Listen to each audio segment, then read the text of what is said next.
Guys, if you own an experimental aircraft, right here I have a Glass Air 2, and you're tired of paying $400 or $500 for a battery like this, that's super heavy and can't be maintained, and it also has a really hard time starting your cold engine. I'm going to show you guys something we found. This is a lithium iron phosphate battery. It'll fit in a Glass Air or an experimental aircraft. Go ahead and if you check the Amazon link, it'll give you the sizes. You can buy one of these on the Amazon link that we shared. We want to show you guys what's cool about this battery. It has so much power, it rotates that starter faster. This old battery that I had in there, when I turned the key, it went and we're going to show you guys how this is going to start right now.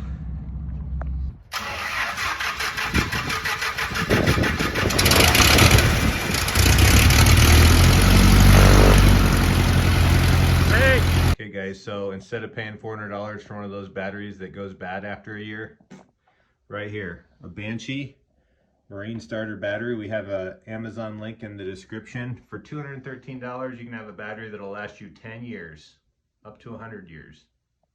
Thanks for watching. Please subscribe.